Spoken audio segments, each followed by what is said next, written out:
Good morning, good morning. It's Marquise Martin Hayes, and it is time for the Monday Moment. Every week I come to you because I simply want to share. Out of my 47 years of experience on this planet and all the gifts and mentoring I've been given, I owe. So all I want to do is encourage and empower you. So today we're going to do that very same thing. The focus today is really about the talk. The commitment talk, right? So the idea I had in mind was what we see, what we saw, what we say, and what we do. I want to read a quote to you. The credit is given to William H. Murray. I'm going to read it real quick here. It says, "Until one is committed, there is hesitancy, the chance to draw back. Always ineffectiveness. Concerning all acts of initiative and creation, there is one elementary truth, the ignorance of which kills countless ideas and splendid plans, that the moment one definitely commits oneself, then providence moves too. All sorts of things occur to help one that would never otherwise have occurred. A stream of events issues from the decision, raising in one's favor all manner of unforeseen incidents, meetings, and material assistance which no man could have dreamed would have come his way. Whatever you can do or dream you can, begin it. Boldness has genius, power, and magic in it. Begin it now." All right, so the commitment talk, real quick.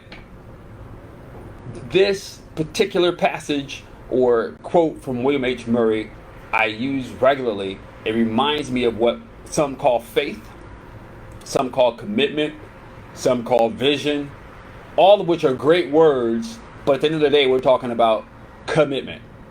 So a lot of times we see things, right? We have an idea of what we want to create, and I'm sure you do too. But then life happens, right? And if things start to look a little bit different, we get a little concerned, and we start to look around us, and all of a sudden, what we see is not what we saw, right? I know for me personally, man, going through this particular season, over the last couple of years, what I was able to see did not match what I saw as it relates to my business and some of the things that I wanted to do. It wasn't an exact match.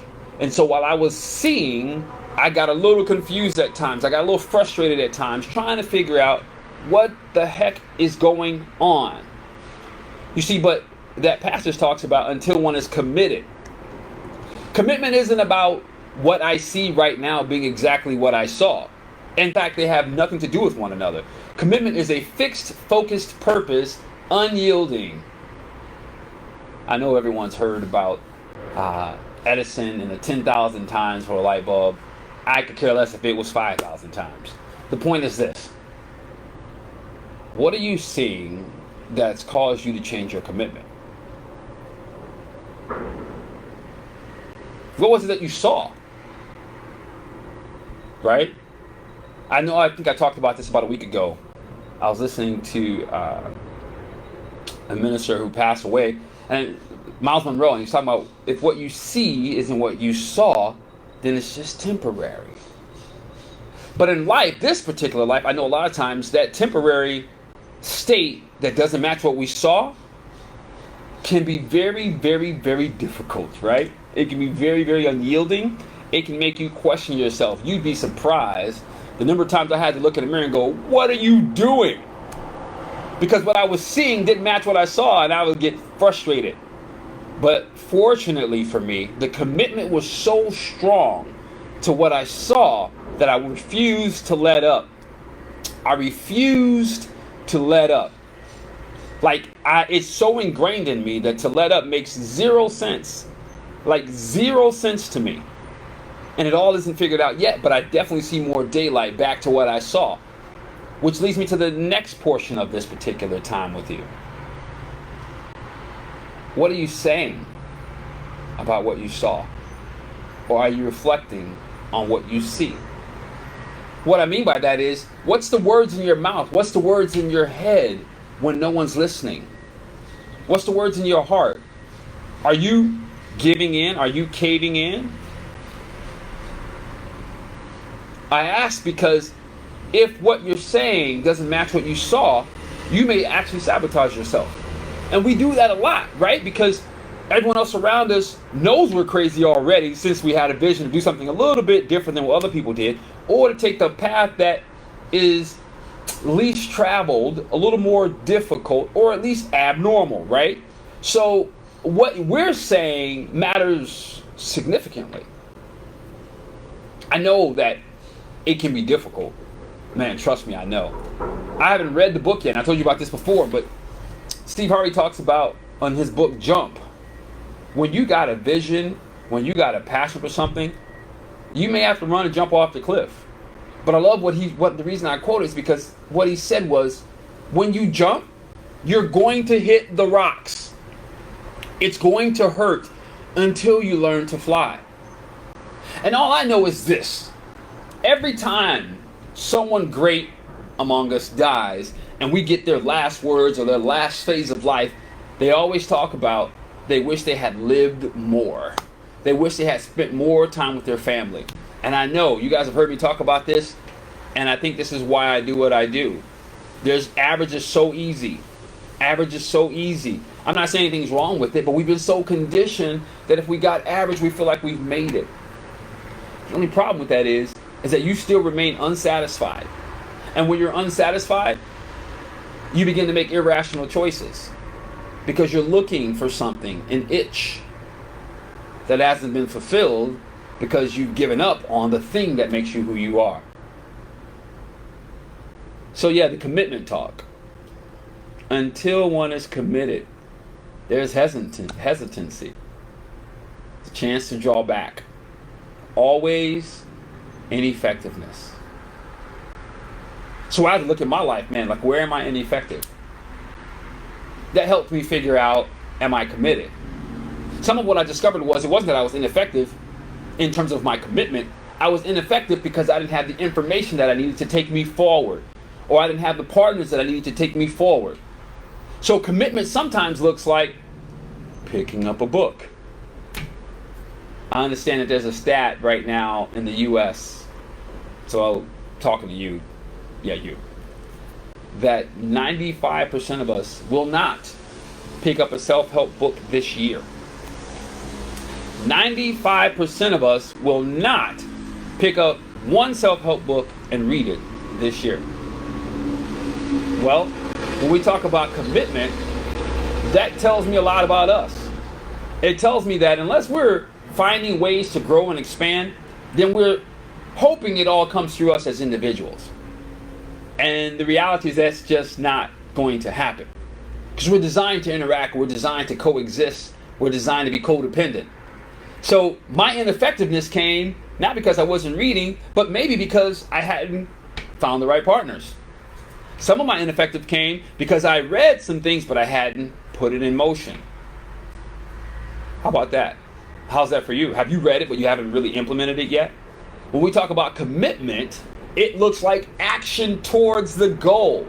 Reading is great, Marquise, but you've also got to put the information into practice. But I got a leg up on most of y'all, because most of you won't even read. I'm only saying that not to make me look good. I'm saying it to jar. Wait a minute, he's right. I'm one of the 95% of the people in this country that won't pick up a self-help book this year. It doesn't mean you're great, you're bad. It doesn't mean any of that. It just means that there's information that's available for you that can make you more effective in your commitment. Because when your commitment is clear, which I know for a lot of us it is, we just get distracted by the things that we see, or maybe the things that we say, or the words we're listening to from others instead of building ourselves up. Whether that's a YouTube video every morning, whether that's your personal incantations about who you are, man, I had to check myself. I remember times I wouldn't read my incantations. Why? Because I felt frustrated. I felt like, man, maybe they're not happening. And it was painful. It was painful. Because I knew what I saw, but what I was seeing was having more weight upon me. The problem with that is that it affects what you do. If you're not being clear about what you see, or let me rephrase that, if you're not being clear about what you saw, and not being distracted by what you see, then it'll affect what you say, which will ultimately affect what you do. So that inner game, you've got to get really clear that The path that says, yeah, it's not working, you got to do something else, none of those voices are yours. They're not. They're not yours. That's just universal voices out there, people who've given up. Remember, you're an energetic being, so things are just floating around. You get the choice to accept that thought and make it yours and change your whole course of destiny, or reject it and keep the words that you created for you and the script that you wrote for you and the script that you have inside based on what you saw, based on that vision that you received from the universe. I mean, how else does Edison get to 10,000 times before he actually figures out how to create the light bulb? You know? How? So what you're doing is a reflection of what you saw and what you're saying. Here's the benefit, though. It says, the truth, there is one elementary truth, the ignorance of which kills countless ideas and splendid plans, that the moment one definitely commits oneself. Definitely commits oneself.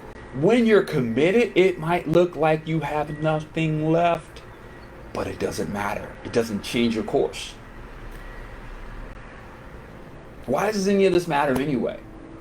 Because I need you to win. Your family needs you to win. Society needs you to win. It's not enough for you to get your check, retire, chill out. It's not enough for you to just give to your local charity. You've got to get in. And you've got to create. We need you. So whatever that looks like, you got to pick that back up. Because the truth is, while we need you, you also need you. Because if you don't show up for you, then you die. You die empty, or rephrase that, you die full of things you didn't fulfill on, but empty in your soul because you didn't fully live. It's the funny thing about it, it's like the expression of life is to fully live. The guarantee of life is to die. So since we can't escape life, why live subtly? Why live not fully flushing out what there is for you to have? Why figure out how to get just enough to get by? What's it going to take for you to get hungry again? I suppose if you look back at what you saw and you spend some time writing it out and you spend some time meditating on it, it might inspire you. It might reignite you. But until you do that, until you commit, then what? Here's a quick benefit. That the moment one definitely commits oneself, then providence moves too. The universe moves on your behalf even when it doesn't look like it. When you lose things you thought were valuable that you worked hard for, that's providence moving on your behalf. Not taking it from you, but refining you, making you better so you can show up in the thing that's been in your heart. That vision, the thing that you saw that we need from you, that you need for you. That will make you feel complete. That will help you walk away from whatever your addictions might be. That will help you expand your voice and share what's there for you. That will help you be that hero to your community or perhaps to your children. But it only comes through your commitment to what you saw versus what you settled for. Listen, all I know is this.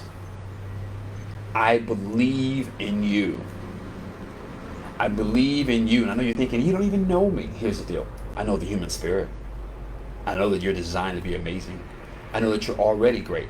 I just also know that there are barriers that get in the way along the way that distract us and discourage us from what it was that we saw. All I want to remind you is this. At the point you commit, all the providence move on your behalf. And we need you to. You need you to. This is Marquise Martin Hayes. This is your Monday Moment. I hope you have a fantastic week.